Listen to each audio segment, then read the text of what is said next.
السلام علیکم ورحمۃ اللہ وبرکاتہ۔ اعوذ باللہ من الشیطان الرجیم، بسم اللہ الرحمن الرحیم۔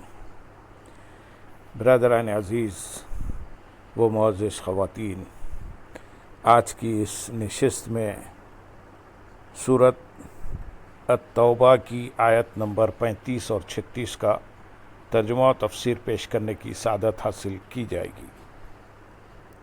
یوم یحمى علیہا فی نار جہنم فتکوی بها جباہهم وجنوبهم وظہورهم هذا ما کنزتم لأنفسکم فذوقوا ما کنتم تکنزون۔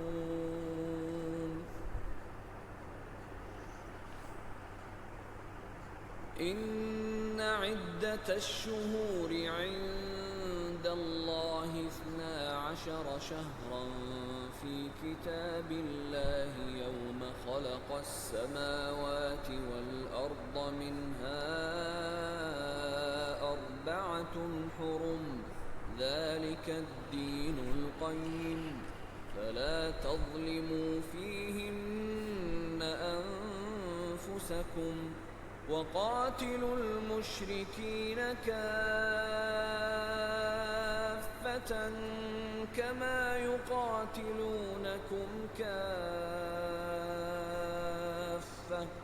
واعلموا أن الله مع المتقين۔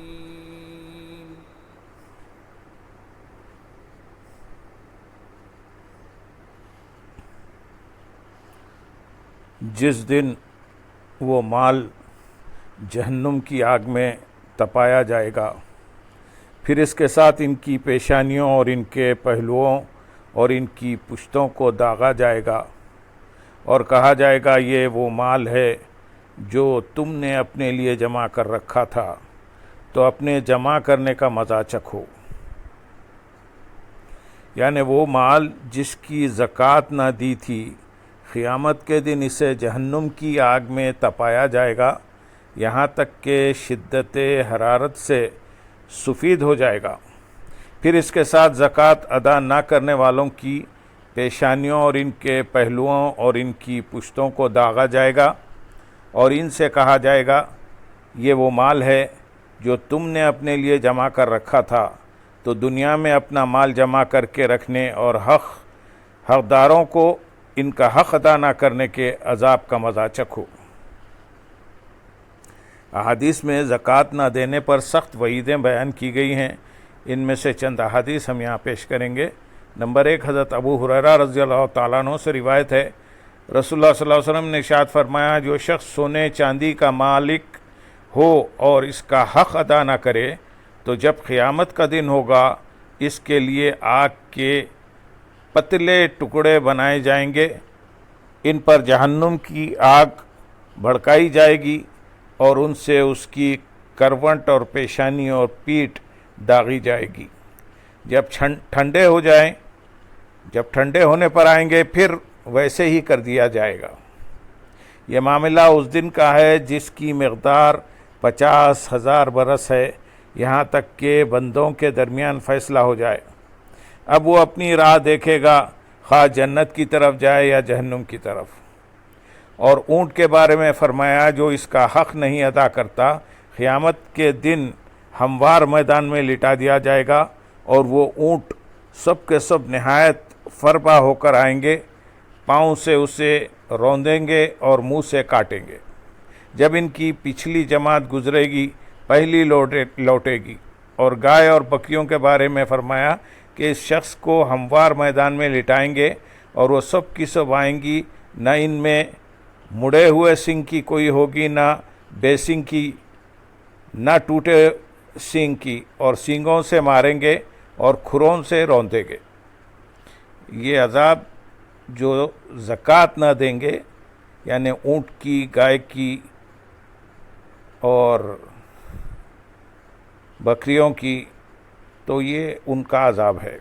دوسری حدیث حضرت بریدہ رضی اللہ تعالیٰ عنہ سے روایت ہے، حضور انور صلی اللہ علیہ وسلم نے ارشاد فرمایا، جو قوم زکوٰۃ نہ دے گی اللہ تعالیٰ اسے قحط میں مبتلا فرمائے گا۔ تیسری حدیث امیر المومنین حضرت فاروق اعظم رضی اللہ تعالیٰ عنہ سے روایت ہے، حضور اقدس صلی اللہ علیہ وسلم نے ارشاد فرمایا، خشکی و تری میں جو مال تلف ہوتا ہے وہ زکوٰۃ نہ دینے سے تلف ہوتا ہے۔ چوتھی حدیث امیر المومنین حضرت علی المرتضیٰ کرم اللہ تعالیٰ وجہ الکریم سے روایت ہے، نبی اکرم صلی اللہ علیہ وسلم نے ارشاد فرمایا، فقیر ہرگز ننگے بھوکے ہونے کی تکلیف نہ اٹھائیں گے مگر مالداروں کے ہاتھوں۔ سن لو، ایسے مالداروں سے اللہ تعالیٰ سخت حساب لے گا اور انہیں دردناک عذاب دے گا۔ آیت نمبر 36 میں ارشاد ہے، بے شک مہینوں کی گنتی اللہ کے نزدیک اللہ کی کتاب میں 12 مہینے ہیں، جب سے اس نے آسمان اور زمین بنائے۔ ان میں سے 4 مہینے حرمت والے ہیں، یہ سیدھا دین ہے، تو ان مہینوں میں اپنی جان پر ظلم نہ کرو اور مشرکوں سے ہر حال میں لڑو جیسا وہ تم سے ہر وقت لڑتے ہیں، اور جان لو کہ اللہ پرہیزگاروں کے ساتھ ہے۔ بے شک مہینوں کی گنتی اللہ کے نزدیک اللہ کی کتاب میں 12 مہینے ہیں۔ یہاں یہ بیان فرمایا گیا کہ بکثرت احکام شرع کی بنا قمری مہینوں پر ہے جن کا حساب چاند سے ہے، اور اللہ تعالیٰ کی کتاب سے یا لوح محفوظ مراد ہے یا قرآن یا وہ حکم جو اس نے اپنے بندوں پر لازم کیا۔ ان میں سے 4 مہینے حرمت والے ہیں۔ ان حرمت والے مہینوں میں سے 3 متصل ہیں، ذوالقعدہ، ذوالحجہ، محرم، اور ایک جدا ہے رجب۔ عرب لوگ زمانے جاہلیت میں بھی ان مہینوں کی تعظیم کرتے تھے اور ان میں قتال حرام جانتے تھے۔ ان مہینوں میں سے رجب کی تعظیم اس لیے کہ لوگ اس میں عمرہ کرتے تھے، اور بقیہ مہینوں کی اس لیے کہ یہ مہینے حج کے لیے جانے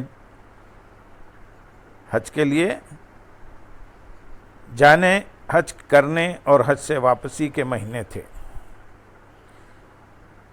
یہ سیدھا دین ہے۔ اس آیت کی ایک تفسیر یہ ہے کہ سال میں 12 مہینوں کا ہونا یہ سیدھا صحیح حساب ہے۔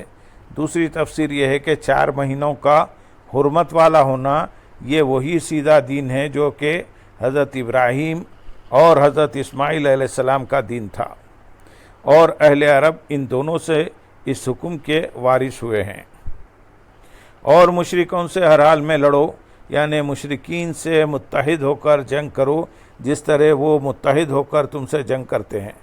معنی یہ ہے کہ مشرکین کے خلاف جنگ کرنے میں ایک دوسرے سے تعاون اور مدد کرو، اور ان کے خلاف جنگ میں بزدلی اور کم ہمتی کا مظاہرہ نہ کرو، اور نہ ہی پسپائی اختیار کرو، اور اے اللہ تعالیٰ کے بندو اپنے دشمن مشرکین کے خلاف جنگ کرنے میں متحد اور متفق ہو جاؤ۔ بیشتر مفسرین کے نزدیک اس آیت سے حرمت والے مہینوں میں کفار سے جنگ کی ممانعت منسوخ ہو گئی ہے۔ اب چاہے حرمت والے مہینے ہوں یا ان کے علاوہ ہر مہینے میں مشرکین سے جنگ کی جائے گی۔ اس آیت میں مسلمانوں کو کافروں کے خلاف متحد ہو کر جنگ کرنے اور اس میں ایک دوسرے سے مدد و تعاون کرنے کا حکم دیا گیا، اور تاریخ شاہد ہے کہ مسلمانوں کا اتحاد اور اتفاق ان کے عروج کا سبب اور ان کی بہت بڑی قوت تھی، اور اسی اتحاد کی برکت سے ان کی قلیل تعداد کافروں کی کثیر تعداد پر ہر میدان میں غالب رہی، اور مسلمان ہر طرف اپنی فتح کے جھنڈے لہراتے رہے۔ روم اور ایران جیسی اپنے وقت کی سپر پاورز کو اپنے قدموں تلے روند کر رکھ دیا۔ مصر، عراق، اسپین اور افریقی ممالک میں اسلام کا پرچم بلند کر دیا۔ الغرض کفار اپنے اتحاد، عددی برتری اور جنگی ساز و سامان کی فراوانی کے باوجود مسلمانوں پر کسی طرح غالب نہ آ سکے، اور یہ سب مسلمانوں کے ایک مرکز پر جمع ہونے اور باہمی اتحاد و اتفاق کا نتیجہ تھا۔ جب کفار کسی طرح مسلمانوں کو شکست نہ دے سکے تو انہوں نے مسلمانوں کے اتحاد کو ختم کرنے اور ان میں افتراق و انتشار پیدا کرنے کی کوششیں شروع کر دیں، اور اس کے لیے انہوں نے بے تحاشا مال و زر، سونا چاندی اور ہیرے جواہرات خرچ کر کے مسلمانوں میں دین فروش، گمراہ علماء اور غدار پیدا کیے۔ مسلم وزراء، مسلم حکمرانوں اور فوج کے سالاروں کو خریدا، یہاں تک کہ انہوں نے اس کام کے لیے اپنی عورتوں کے حسن و جمال اور ان کی عزت و آبرو کا استعمال کرنے سے بھی دریغ نہ کیا۔ جب وہ مسلمانوں میں مال و زر کی خواہش، سلطنت و حکومت کی ہوس، شراب، رباب اور شباب کی طلب اور ایک دوسرے سے حسد، بغض اور عداوت پیدا کرنے میں کامیاب ہو گئے تو اس کا نتیجہ مسلمانوں کے زوال کی صورت میں ظاہر ہوا۔ مسلمانوں کا باہمی اتحاد ختم ہو گیا اور وہ لامرکزیت کا شکار ہو کر ٹکڑوں میں بٹ گئے، اور مسلمانوں کی اسی کمزوری کا فائدہ اٹھا کر کفار رفتہ رفتہ ان پر غالب آتے گئے، اور پھر مسلمانوں نے اندلس، خرطبہ، غرناطہ، ترکستان، ایران، بغداد، فلسطین اور دیگر ملکوں میں عیسائیوں اور تاتاریوں سے ایسی عبرتناک تباہی کا سامنا کیا کہ اسے سن کر ہی کلیجہ کانپ جاتا ہے۔ مسلمانوں کے گھر اور مال و اسباب جلا دیے گئے، ان کی مساجد میں کفار نے اپنے اپنے گھوڑے باندھے اور اذان و نماز پر پابندیاں لگا دیں، ان کے اہل حق علماء اور اسلام کے وفاداروں کو چن چن کر قتل کر دیا گیا، ان کے علمی و روحانی مراکز تباہ و برباد کر دیے گئے۔ بغداد میں مسلمانوں کے علمی ورثے کو جب دریائے نیل میں غرق کیا گیا تو اس کی سیاہی سے دریا کا پانی سیاہ ہو گیا۔ باپوں کے سامنے بیٹیوں، شوہروں کے سامنے بیویوں، بھائیوں کے سامنے بہنوں اور بیٹوں کے سامنے ان کی ماؤں کی عزتوں کو تار تار کیا گیا، اور مسلمان حسرت کے آنسو بہانے کے سوا کچھ نہ کر سکے۔ آج کے مسلمانوں کا حال دیکھا جائے تو صاف نظر آتا ہے کہ یہ اپنی تاریخی اور عبرتناک غلطیوں سے سبق حاصل کرنے کی بجائے انہی غلطیوں کو از سر نو دہرا رہے ہیں، اور ایک مرکز پر جمع ہو کر متحد ہونے کی بجائے مختلف ٹکڑوں میں بٹ کر اور کفار کا دست نگر ہو کر زندگی گزارنے کو اپنی عظیم سعادت سمجھے بیٹھے ہیں۔ اپنی حکومت اور سلطنت بچانے کی خاطر کفار کے آگے ایڑیاں رگڑتے اور ان کی ناراضی کو اپنی محتاجی کا پروانہ سمجھتے ہیں۔ مسلمانوں کی اخلاقی اور ملی تباہی کے لیے کفار کی طرف سے بنے گئے جالوں میں بری طرح پھنسنے کو اپنی کامیابی تصور کرتے ہیں۔ دین فروش علماء اور غداروں نے مسلمانوں کی ملی وحدت کو پارا پارا کر کے کفار کے عزائم کامیاب بنا دیے۔ کسی مسلم ملک پر کفار حملہ کریں تو یہ اپنے مسلمان بھائیوں کے جان و مال اور عزت و آبرو کی حفاظت کرنے کی بجائے کفار سے ان کے سودے کرتے ہیں، مسلمانوں کو تباہ برباد کرنے کے لیے ہر طرح سے کفار کا ساتھ دیتے ہیں، اور کفار سے پٹنے والے مسلمانوں کا حال و انجام دیکھ کر یہ تصور تک کرنا گوارا نہیں کرتے کہ کفار نے اپنے منظور نظر مسلمانوں کا جو حال کیا، کل کو وہ یہی حال ان کا بھی کر سکتے ہیں۔ اے کاش درس قرآن ہم نے نہ بھلایا ہوتا، یہ زمانہ نہ زمانے نے دکھایا ہوتا۔ اللہم صلی علی سیدنا محمد وعلی آل سیدنا محمد وبارک وسلم، وآخر دعوانا ان الحمد للہ رب العالمین۔